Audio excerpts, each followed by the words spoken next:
All right, good morning, everybody, and welcome back to True Crime Loser. I hope you're doing well. So, folks, today we're going to talk about Sam Bankman-Fried, who is currently sitting in a big empty mansion in the Bahamas with his mom and dad, pretty much just waiting for the legal hammer to drop. I would imagine it's a bit of a stressful holiday season for the old Bankman-Fried family. Should we go around and say what we're thankful for? Yesterday, Sam hired Ghislaine Maxwell's lawyer. That's when you know it's bad. The more that comes out, it's looking like old Sam Bankman-Fried is the next Elizabeth Holmes type character. He had a whole bunch of people convinced he was the next genius, financial visionary, complete with the visionary headshots they all take, where he's staring bravely off into the distance. Not only did he burn top dog investment companies like BlackRock and SoftBank, but even worse, thousands and thousands of normal, hardworking people had their money in his business only to watch it all horrifyingly evaporate last month. That's the worst, isn't it? You think your hard-earned life savings is being looked after by the next genius visionary, only to realize he's just a pilled-out nerd with frizzy hair. Oh my God, it's all gone. Last year, at this time, he was dining with Seal and Leonardo DiCaprio and Jeff Bezos, worth $26 billion. Now he's worth zero. And if Seal put in a bunch of his money, like a bunch of the other celebrities, these days he's probably singing, "There used to be a lot more money in my bank account. You stole it." And even ironically, the same week that Elizabeth Holmes was sentenced to 11 years in prison was the same week it all came crashing down for Sam Bankman-Fried. It's almost like Elizabeth Holmes passed him the torch. "Here you go, Sam. Good luck on your quest. Remember, at first they call you crazy." Elizabeth Holmes' fake voice was, "At first they call you crazy." Sam Bankman-Fried's voice is the total opposite. He's like, "Yeah, listen, at first they call you crazy, but then, they fight you. But, listen, I feel like really bad." And so how did Sam Bankman-Fried end up sitting in the Bahamas with his parents waiting for the whole thing to crash down? Well, the story can be complicated, but it's not as complicated as Sam Bankman-Fried is pretending it is in these interviews that he's doing. And against his lawyer's request, he's doing interview after interview, and I think it's because it's just too excruciating sitting there twiddling his Adderalled out thumbs waiting for something to happen. So they're going, "Sam, don't say anything. Don't do these interviews." But he's making a mistake by coming out and going, if I come out and I do the interview and I pretend like it was just a lack of oversight. That's what he keeps saying. If I just would have put in an hour a day of oversight, this wouldn't have happened. It's like, well, that is another one of many things that you shouldn't have said. So he's doing these horror show interviews where they're asking him the tough questions. He doesn't have an answer. He's doing these long, absurd, chocked full of jargon answers for simple questions. It's like, what? Did you move money from here to there or not? And now that he's got Ghislaine's lawyer, I would guess the interviews are going to stop, or maybe they have already. But it's wild. But how did it all happen? Really quick, if you want way more in detail of how it happened, I'll link a video by the channel Cold Fusion. He's good at videos like that, but it's pretty simple, really, if you just pull back a little bit. Sam Bankman-Fried grew up with his family in San Francisco. He went to MIT, and when he got out of MIT, he started trading crypto, realized he had a knack for the whole crypto game, even though his whole thing, even from the beginning, felt a little scammy. Like his big loophole strategy at the beginning was he figured out he could sell, or he could buy Bitcoin in America and sell it in South Korea for way more. And so it's like, all right, that's kind of a loophole. He's not wasn't like a genius idea that's going to help humanity or something like that. And so at a certain point, he was moving $25 million a day of crypto from the United States to South Korea. And he's making money, and then his dad helps him raise more money. And at a certain point, he starts the business Alameda Research, which is just a hedge fund for crypto. So top dog investment companies like BlackRock and SoftBank, they're seeing a year, 2 years ago, they're seeing everybody make all of this money on crypto. They're more of the traditional investment type companies where they're like, we got to get in on this crypto money. And so here is this hedge fund, Alameda Research, run by the crypto kid, Sam Bankman-Fried. He's got frizzy hair. He plays video games during interviews. He must be a genius, right? And Alameda Research was promising investors 15% return guaranteed with no downside. That is incredible and also impossible. And so he's getting money, 100 million, 200 million. People are investing in Alameda thinking, this is great. This kid knows what he's doing. Well, the timing of Sam Bankman-Fried's whole operation probably helped him, but also was his biggest downfall, because he starts this company and he starts the whole thing going, and crypto, we even talked about it on the show, a year ago, 2 years ago, it was exploding. No one could lose as long as you were in. And so the company makes a ton of money. Everybody's going, man, look at this. He's hired all of his friends, his ugly girlfriend's in there as the CEO, and she tweeted,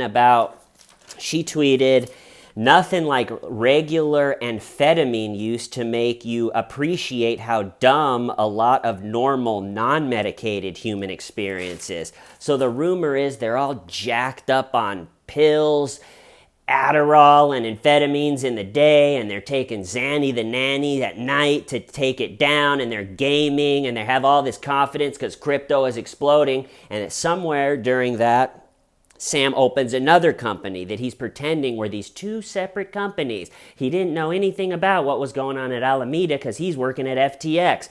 But really, the buildings were right next to each other. There was only a couple dozen workers. A lot of them lived in the same mansion in the Bahamas. So he opens up a crypto exchange called FTX. So he's got the hedge fund Alameda, now he's got the crypto exchange FTX, and a crypto exchange is just where anyone, you and me, if you want to get into the game, trade crypto, you can convert US dollars or whatever the money is where you live, you can buy in and buy crypto, and then if you want, you can sit there with a bunch of screens and buy and sell all day like stocks, or you can buy some and sit on it and hope it goes up, or you can put some in as a hedge against inflation, whatever you want to do. But a big key terms of agreement for FTX, the exchange, is if you put your money in and buy crypto, this is not FTX, the company's money. It's safe. You don't have to worry about it. It's not like we're going to take your money once it's in FTX and use it for something else. That would be crazy. So a bunch of just normal people put in their hard-earned money, put in their life savings. And again, crypto at this point is blowing up, shooting the moon, can't miss. Well, at the beginning of this year, crypto takes a huge turn. It starts going down.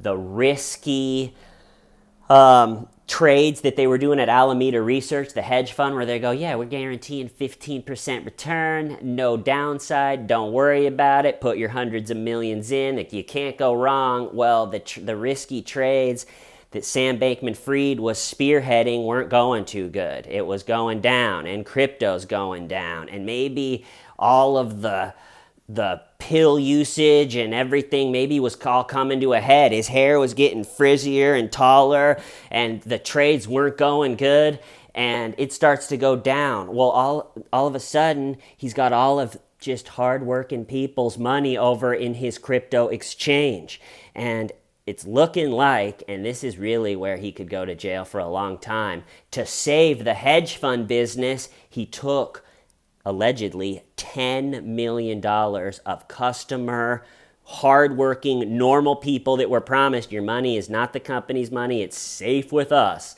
He took $10 billion and to prop up his tanking hedge fund.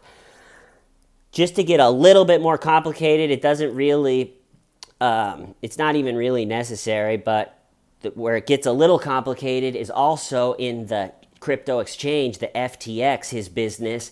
He created his own crypto, just out of his butt. Just, whoop, here, we have our own crypto coin. And he incentivized, if you put your money in this crypto coin, you'll get incentives. And so that coin is not worth anything. It's really only worth something because his businesses were doing so good when they were doing good. But as it starts going down, that is really the problem.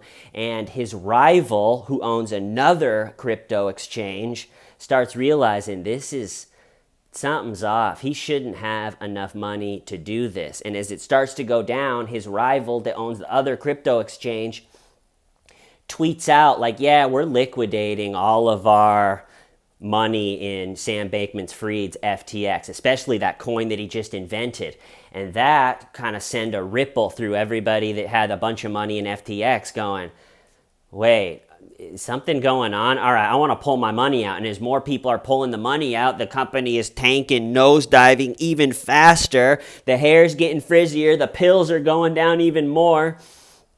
And at that point, Sam Bankman-Fried's on Twitter going, everything's fine. I'm just going to move a little bit more money around. It's all good. Everybody just trust me. Your money is okay. And then right after that, he comes out going, we're selling FTX, the crypto exchange, even though it's doing really good, I promise. We're going to sell it to the rival. And so they give their books to the rival that's thinking about buying it. The rival looks at the books and goes, this is a total mess. It's a total shit show.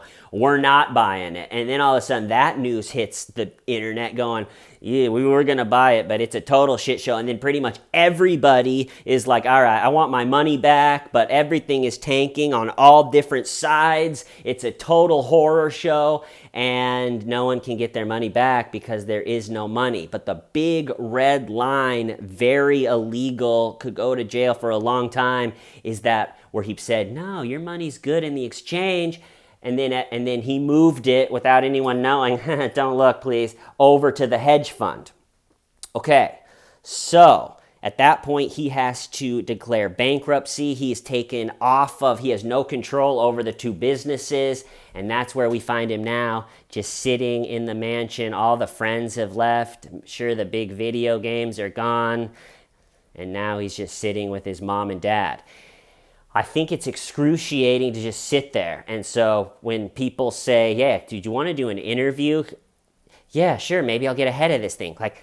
And so he's doing these interviews. And like I said, it's just, he has basically two strategies. There's a simple, straightforward question, and I'm just going to make it the longest, most absurd, complicated answer possible and just hope no one understands. But it's really not that complicated. And then another strategy that came out is when people are asking him a question, he'll just sort of pretend like he doesn't understand, and he looks up into the air and repeats the question. So the Good Morning America guy went out to the Bahamas and did a 2-hour-long interview, and then they edited it down to 11 minutes. I'll link it in the description. But he's going, the question is did you know that the FTX deposits, the exchange, were used to pay Alameda, the hedge fund's creditors?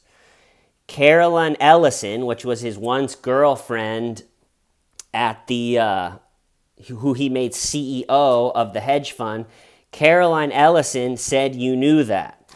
And Sam Bankman-Fried's answer is, best I can tell, Alameda did have a big position open on FTX. That position, I think, was, very over-collateralized. A year ago, there's a total market collapse and, specifically large correlated collapse in its assets over the last month, and to some extent over the last year that, threatened that position quite a bit. And I think that, as best I discern, that's a lot of what happened. And in these interviews, he's visibly shaking either from fear or just ripping on Adderall. And in one of the interviews, he takes a seltzer and he dumps it on his shirt, and he has some right here, and his hair is just a disaster. And the Good Morning America guy goes, I'm not a financial expert and a crypto expert, but I don't think you answered my question. Did you take customer funds from your exchange and move it to Alameda? It's a simple question. And he's looking, what he does is he looks up off into space and repeats the question to himself. Did I move the funds? It's like, that isn't gonna work, Sam. It's not that complicated, right? Imagine if your boss came up to you and go, did you do that report? And you just went, did I do that report? Complicated. It's so complicated. And these interviews are not helping him at all. It's like he's choosing to do interrogation after interrogation instead of just shutting up. And he's being asked the hard questions, and he doesn't have an answer for him, and he's dumping seltzer on himself, and he's shaking. And I would guess now Ghislaine Maxwell's lawyer is going to tell him, yeah, these are done. Which brings me to, I have a tech update for the show. Everybody knows on this show, I like to stay ahead of the game tech-wise. And inspired by Daryl Brooks's argument of, I did not consent to be sentenced, I got the Brooksian slide. So when Sam Bankman-Fried is going on and on, the best I can tell, Alameda didn't have a big position on the FTX. Imagine his voice gets softer and you hear this.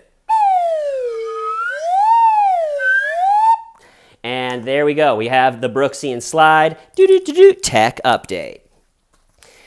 And now, like I said earlier, Sam Bankman-Fried is just sitting there waiting for the legal hammer to drop. And the stories coming out of the crypto world right now are wild. So we'll see what happens with this one. But 2 days ago, I saw a headline, 4th crypto billionaire found dead, his body on the beach in Puerto Rico. And there's a Netflix documentary right now that's worth a watch where the Canadian Sam Bankman-Fried, the guy that owned the main crypto exchange in Canada, same thing, a bunch of hardworking people had a bulk of their money in this exchange. They're promised it's beyond safe. Don't even worry about it. And all of a sudden it comes out, yep, the owner of the company is dead, mysteriously died in India from Crohn's